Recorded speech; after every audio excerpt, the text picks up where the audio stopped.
You feel like I'm the patsy who's doing all the care, and you feel like you failed at capitalism. Here you are in a hospital room, it's not going anywhere good, like how is this, you're not caring for your kid, or you're doing everything kind of badly, and you just have this voice in your head that's kind of anti-empathy, which is the voice of our moment. Hello, everybody. Welcome back to So Your Parents Are Old. I'm Vanessa Grigoriadis. So one of the things I've thought a lot about as my mom has declined is what we leave behind. My mom was a professional artist. She had many paintings in her apartment, and I have a friend, Alissa Quart, who is my guest today, who also has a mom who painted prolifically through the end part of her life. But it's actually a pretty different story and very interesting. Because now that her mom is sick, Alissa has been selling and giving away her mom's art, and it's been joyous and wonderful and complicated in so many ways. So we're going to talk about that, as well as Alissa's professional life, which has been devoted to economic justice issues, social justice issues, and we're going to also talk about what it means to grow old in America. So, Alissa, welcome so much to the show. It's so great to see you, Vanessa. So nice to see you as well. So, you and I are journalists, but we learned, or I actually learned from reading the opinion column you wrote in the New York Times, that you and I have something in common, which is that we both have sick moms who are artists. My mom was a professional artist. She was sort of semi-well-known, but a career that trucked along from 1972, let's say. And your mom was a teacher. And then she retired, and she'd say a professor. She was a professor. A professor. Sorry, what did she teach, and when did the painting start? She taught film studies and literature, and what's interesting, I think I have her book somewhere. So it's called Women Directors, Emergence of a New Cinema, and she was, how cool. I think it's the first book about women filmmakers. Mm-hmm. And when you start to read it, it's stories of people like Amy Heckerling, or Marta Majeros, who is Hungarian, or Agnes Varda, who was her specialty, who did The Gleaners and I. And when I started looking at it, I was like, oh, I am now doing for my mom's reputation what she did for some of these women. Oh, so interesting. Which is to try to, in this kind of second wave historicist way, to discover their work. And, Dorothea Lange, who was at Ida Lupino, these were working in the Hollywood system. These are names I barely know, but yes. So they were, for a somewhat reason, esoteric filmmakers who... They were working in Hollywood, but they were probably due to, sexism in film industry. Nobody heard of them. And so this was in the 80s. She sort of was doing this kind of cultural second wave project of recovering them. And so I felt, when I discovered just the extent of her paintings, which was only after she got sick, which was 8 months ago, I'm going to be giving her this weird second wave or treatment that she gave her own creative elders. And it's sort of this kind of mid-century immigrant story of mobility, but mobility in a cultural sphere. So she became a graduate student, PhD, and then she became an academic, but we never were financially solvent enough for her to paint all the time. So she had to wait until she took a buyout. So she was living in a rent-controlled, teaching at, City College, basically. Which had pensions, which had great health care, which welcomed scholars who were, children of immigrants, who weren't, necessarily super professionalized. But basically she was a beneficiary. She was talented, but she was a beneficiary of all these social systems that don't exist anymore. And a culture of the East Village in the 60s and 70s where people lived in $300, $400 flats and would walk around and talk to each other, and you could sit with a cup of coffee for 4 or 5 hours.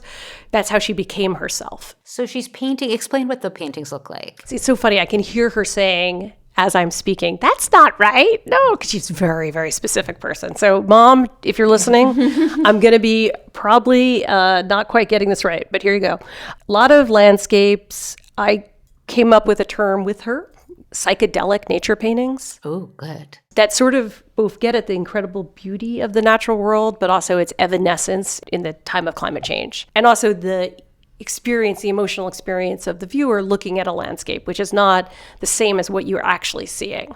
So she does a lot of, it's plein air. She'd stand in fields in the Berkshires painting.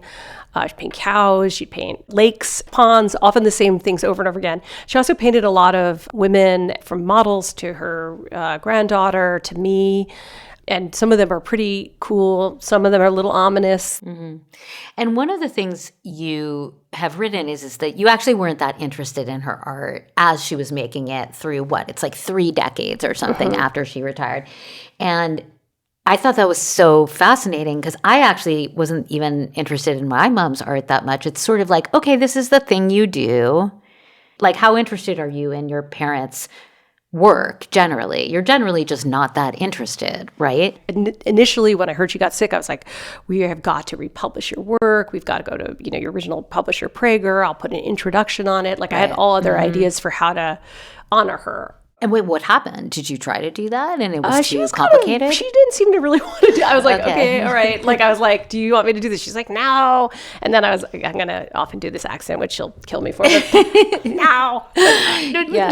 And then there was a guy named Kevin Smockler, I think, who just put out a book, hi, Kevin, about women filmmakers. And I was like, hey, maybe you should interview my mom. And he was like, sure, I'd love to. I'd be an honor. She's legendary. And that never happened. But actually, I should put it before that. I just felt like she was given a terrible diagnosis, which is What was her diagnosis? Like 3 to 6 months to live. Like, oh my God. Out of the blue.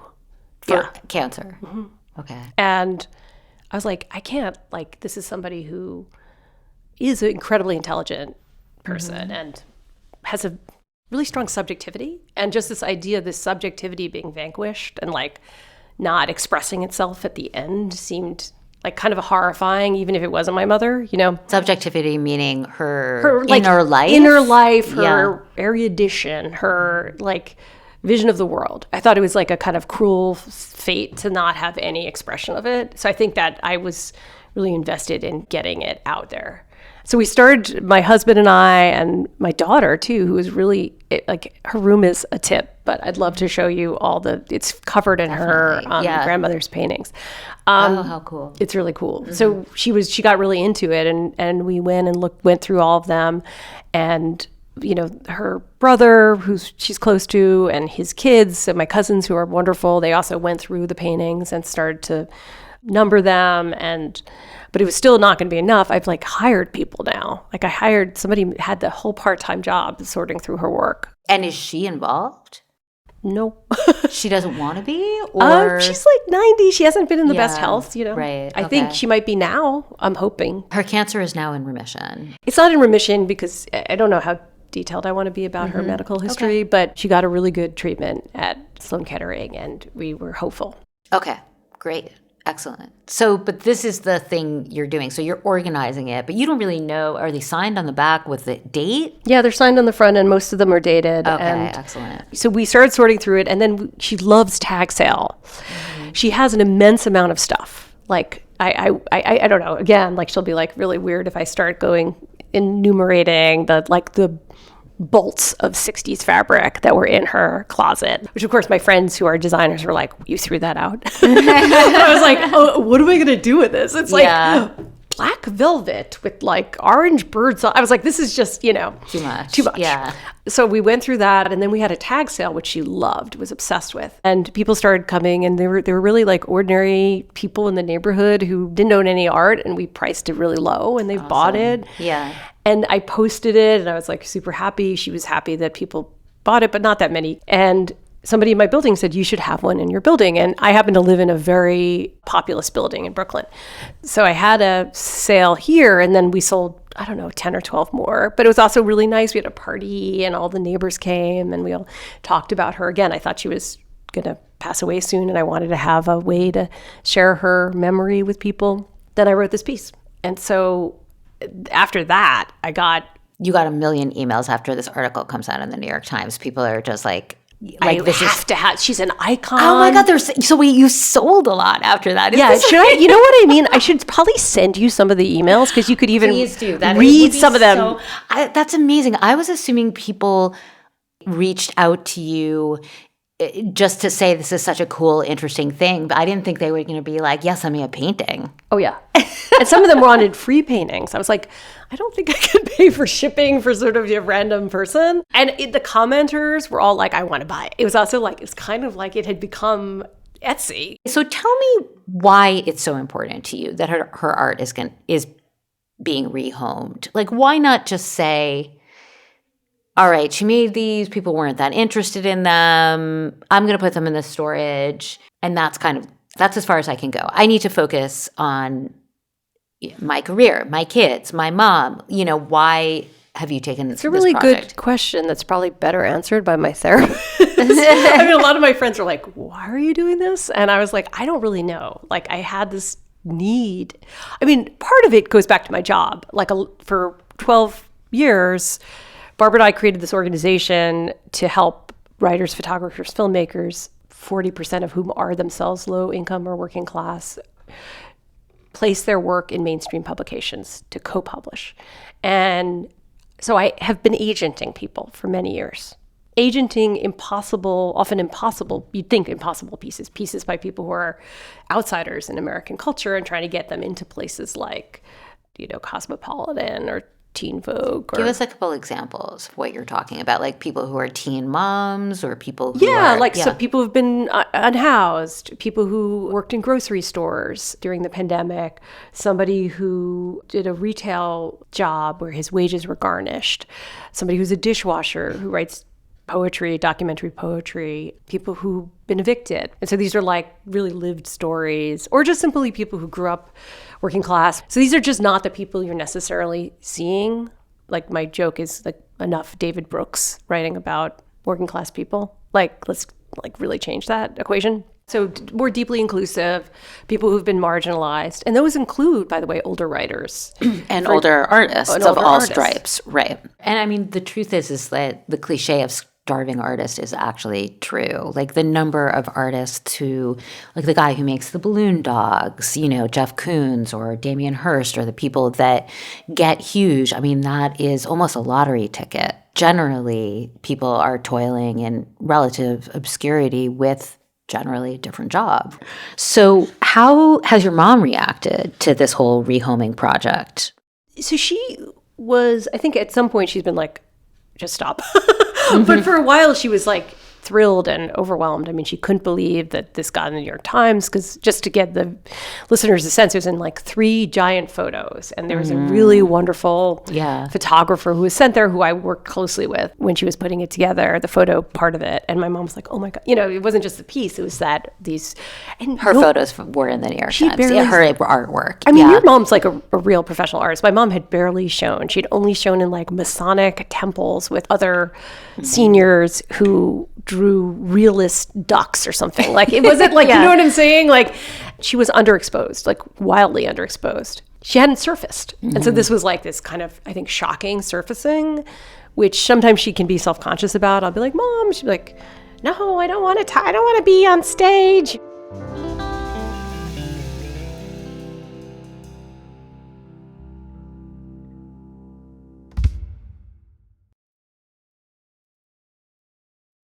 I mean, as sick as my mom is, she's quite lucky. In some ways, your mom is lucky too. Like, they also have these 2 like high-performing daughters, right? They have the support system. They are receiving care. They're going to hospitals. Things are sort of working. It's hard getting old no matter what, but they're sort of working the way they're supposed to. And how do you see senior care in this country beyond our little tiny corner of experience in New York with these like bohemian moms who sort of eked out a cool life here?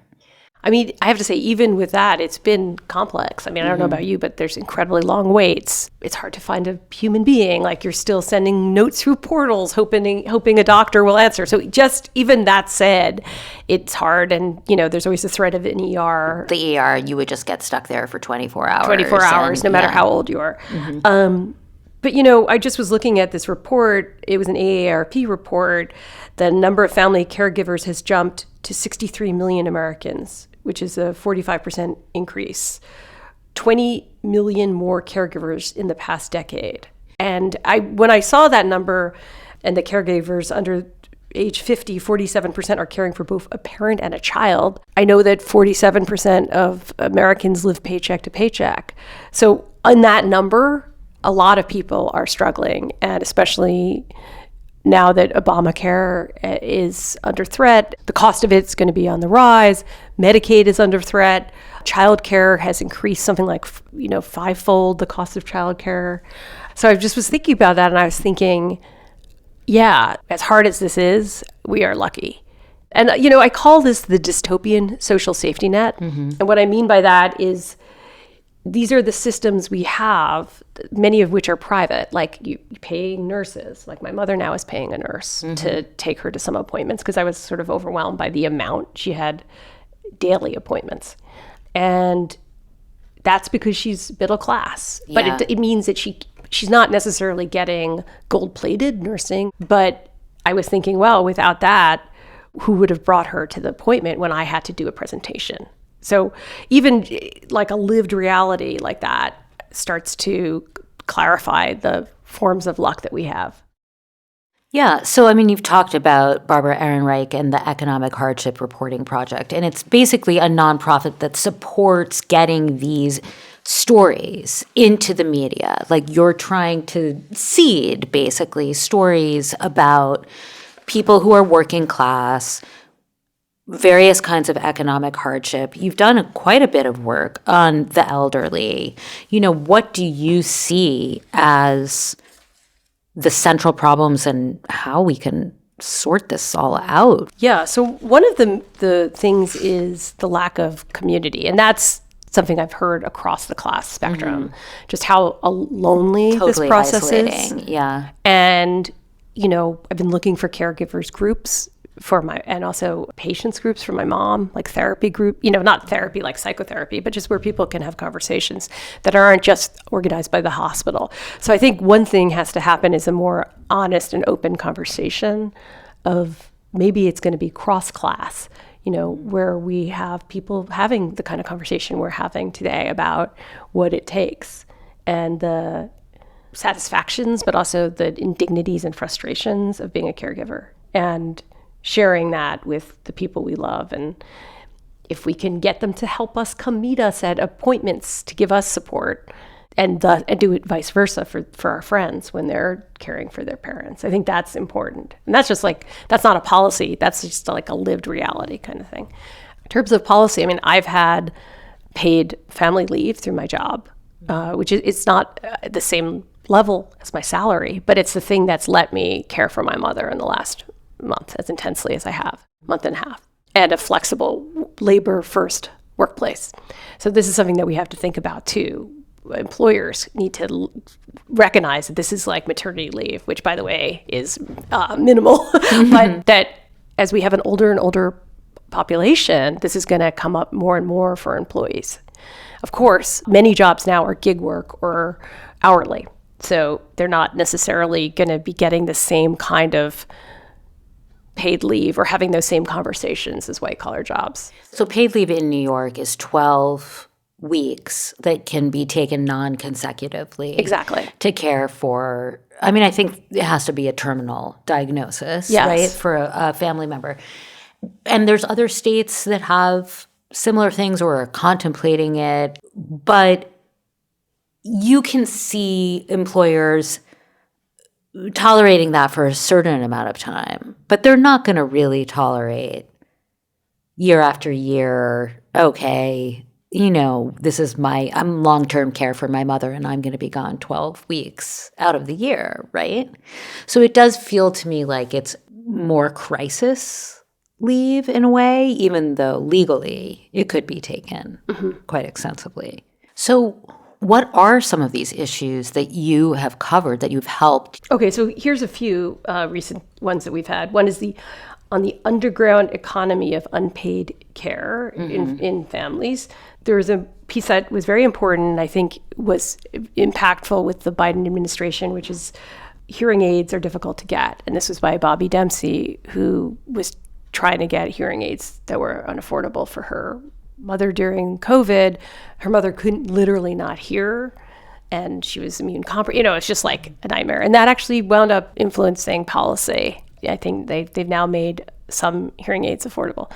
What to do when your parent is homeless. And then one that I really particularly liked was by Lisa Ventura. She was a social worker. So it's on the administrative burden that falls on parents and children, especially immigrants or non-English speakers, but also those with bad eyesight and reading difficulties. And so she was trying to get, like, her father had been laid off, and she was trying to get unemployment money for him during the pandemic while she was raising her kids. And she wound up, I think, leaving her social work job at some point, just basically to become her family's social worker.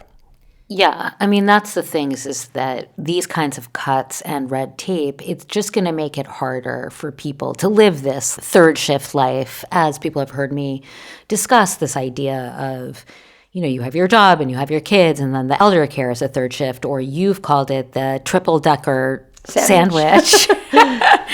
Explain what you mean by that. It's such a vivid image. Yeah, so the triple-decker sandwich, I was thinking like sandwich generation, but it's worse. And I was just thinking this, like, I had a distinct moment when my mom, I was at often I don't know if you've done cancer care for anyone, but it can be like 7 hours because you're like waiting for the infusions and then the doctor and the blood.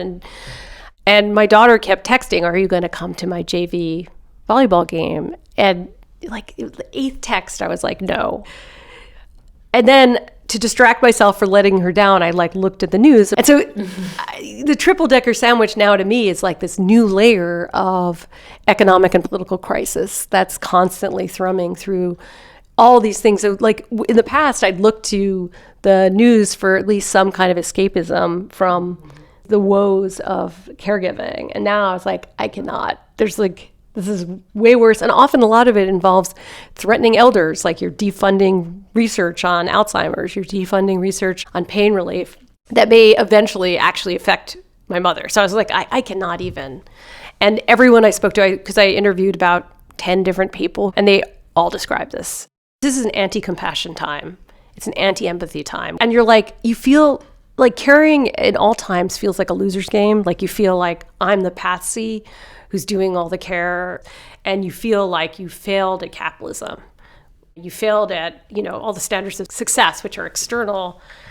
Here you are in a hospital room, it's not going anywhere good, How is this? You're not caring for your kid, or you're doing everything kind of badly.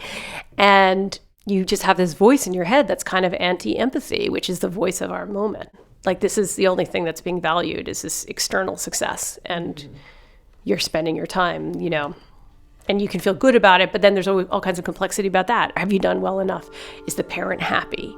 Right, which is very hard to to get the parent to actually be happy.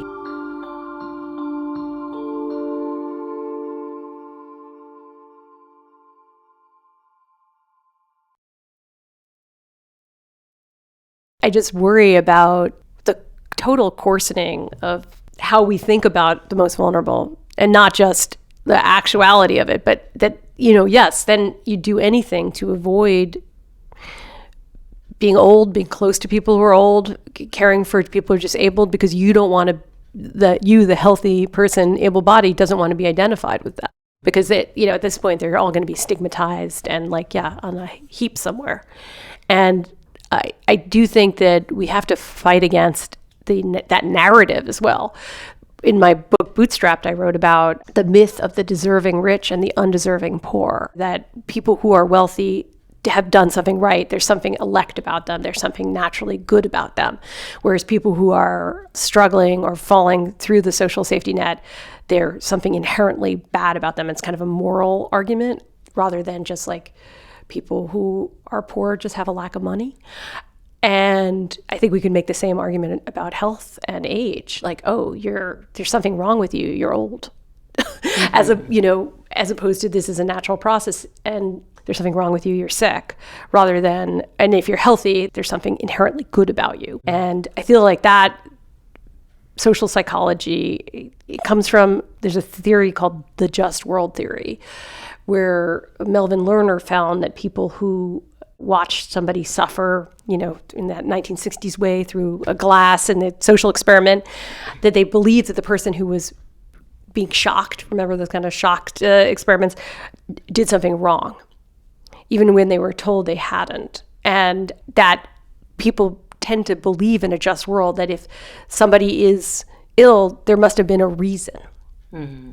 And I feel like that we now have a kind of mass hallucination around that. I know my mom's friends have figured out, like they've had relationships with younger people, friendships, so they could have some sort of like quasi-nursing setup with the roommate. The roommate who's paying a very low rent. I have a few friends whose parents have like suddenly like, oh, hey, it's a 60-year-old woman that I know and she's renting this room for me for $300 a month and now she's here to see if I fall, which is actually like sort of great, I think. It's really great. It's companionship. It's like co-housing. Yeah.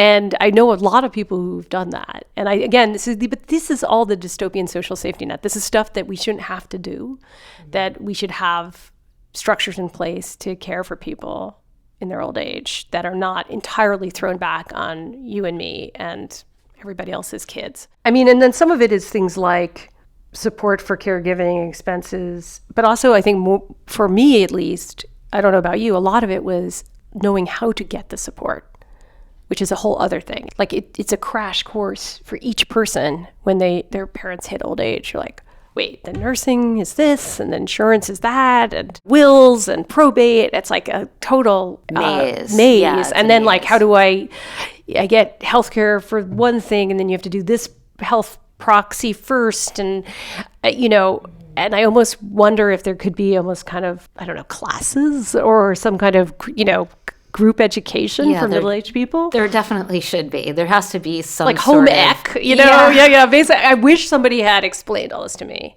I wish my parents had learned it too a little bit. It's part of though how insecurity has gone from a psychological condition to something that we see everywhere. I mean, I think this kind of elder care, caregiving insecurity that we're talking about, there's a growing mean-spiritedness towards the unlucky, as Barbara Ehrenreich once wrote, that started with the Reagan and Clinton era and it's just expanded. And I think, for me at least, it always helps me to know that there are social formations that are making me feel a certain way. So how can we as a society pay for this care that's needed? When the population's getting older, people are living much longer lives. They're not necessarily living healthier lives, right? And they're sort of decaying in the last years of their lives and needing a lot of care. And most of them don't have long-term care insurance. How do we pay for it? I guess I would say we're paying for all kinds of things that I don't think are necessary. Right? So what, in a perfect world, which we don't live in, what does care look like in these last years? Does it look like some community we create in, area that nobody wants to live in anymore because people want to live in the city and this is just sort of a boring place to live and let's put all the, old care homes here and link them all together and everybody can have fun and, play canasta? Like what does it look like? See, that sounds nice to me. My mom, I'm not sure would like that. I'm sometimes like really, some of my friends on the West Coast, like there are these old age homes for like former hippies and like queer old age homes and like specialty ones. I'm like, wow. I feel like we could get into like the artist old age home or like the 90s gonzo female reporter old age homes. We'll have to make that for ourselves. We'll be drinking whiskey in those. So I mean, I could see being into that. My uncle lived for many years in co-housing, which is a more structured version of that. And there were a lot of elderly people who lived there. What's co-housing? Co-housing is where it's sort of like a commune, but more rational, I guess, because everybody has their own home. And then there's a central place where they eat and have meals regularly. And they share the expenses for the land. I got it. It's kind of like a more 21st century commune, and there's many around the country. And increasingly, women who are single, there's a lot of women who are single and older, late middle age even, moving into them. So that could okay, be that's actually not bad. Yeah. That sounds good. Yeah, Like I a could good do that plan. too. We could go that like we're wild. Yeah. Just like Medusa or whatever we are. Yeah. Amazons. Yeah. All right, let's go. I'll meet you in the co-housing. I'll Yeah. meet you in the fun co-housing place where all the 90s ladies are 90s going. ladies will be smoking joints and Yeah. 78. Yeah. Chilling out. All right. Thank you so much, Alissa Quart, for coming on So Your Parents Are Old. Everybody should get her books. We're going to have all sorts of links in the show notes. So we're going to have a link to her book, Squeezed, Why Our Families Can't Afford America, to Bootstrapped, Liberating Ourselves from the American Dream, to the Economic Hardship Reporting Project, which is the organization that she co-founded and is the head of, and of course the link to her mother's art, Which you all want to buy. which you all want to buy for her mother's legacy, for Alyssa's personal psychological satisfaction. I don't even for know. Beauty. Who So knows? many reasons.